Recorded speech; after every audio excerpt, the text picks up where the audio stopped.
Welcome to History's Darkest Questions. Today's video is the psychological toll on Gulag guards and administrators. Imagine a place where cruelty and dehumanization were not just common practices, but were institutional mandates. This is the story of the Gulags, but not as you've heard it before. Today, we delve into the psychological toll on the men and women who were not prisoners, but guards and administrators. During the height of the Soviet Union's power, an estimated 18 million people passed through the grueling labor camps known as gulags between 1930 and 1953. While the spotlight shines brightly on the tragic fate of the inmates, less attention is paid to the psychological burdens carried by those tasked with overseeing this massive machinery of suffering. Guards and administrators were not born monsters. Many started their jobs as ordinary citizens, driven by economic necessity, patriotic fervor, or coercion. Yet, the toxic environment of the gulags demanded more than mere vigilance. It demanded complicity in cruelty. Uniformed in psychological desensitization, these guards underwent a brutal transformation.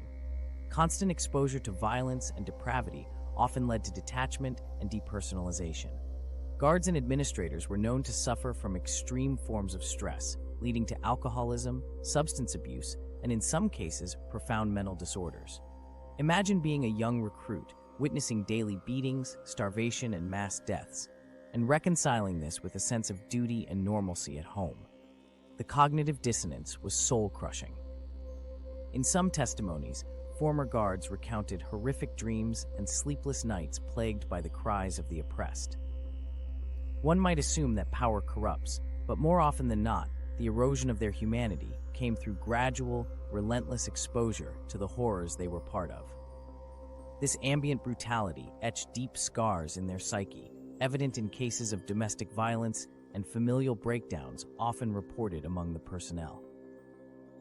The Gulag system was an ecosystem of fear that permeated every layer of its structure. Administrators, although higher up the chain, were not immune to the psychological decay.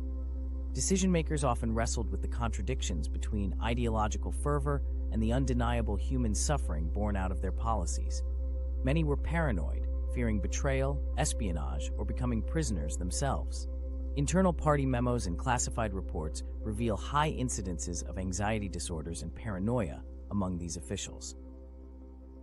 Consider the moral paradoxes faced by medical staff within the gulags. Medical professionals, sworn to save lives, were reduced to agents of selective survival. Faced with inadequate resources, they had to decide who among the dying could be spared another day of torment and who would be left to succumb.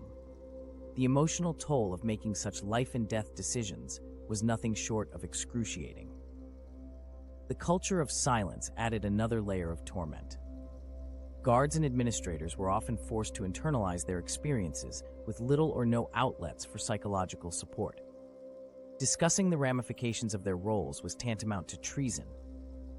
This enforced silence exacerbated their mental burden, making it a hidden, festering wound that would sometimes manifest in violent or destructive behavior. Yet, not every guard or administrator fell into the same psychological abyss. Some found ways to cope, albeit in ways that further distanced them from their humanity. Sadism, for some, became a coping mechanism, a way to regain a sense of control in an environment where one was constantly at the mercy of an ever-watchful system.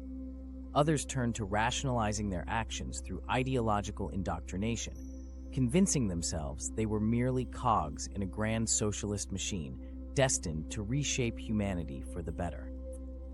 When the Gulag system began to collapse post-Stalin, the sudden withdrawal from that environment did not magically erase the years of psychological conditioning. Reintegrating into society proved challenging for many former guards and administrators. Haunted by their past, they often found it difficult to form normal social bonds or to escape the shadow of their complicity. The trauma, both visible and invisible, lingered indefinitely. Modern psychologists liken the condition of these individuals to that of soldiers returning from war, but without the heroism. The shroud of state secrecy meant that many never received the psychological help they desperately needed. Their stories became cautionary tales buried in classified files and Soviet-era whisper networks. In concluding, it is essential to recognize that the psychological toll on Gulag guards and administrators represents an often overlooked dimension of human suffering. This toll extended far beyond the physical confines of the labor camps, seeping into the souls of those tasked with maintaining them, leaving indelible marks that lasted a lifetime.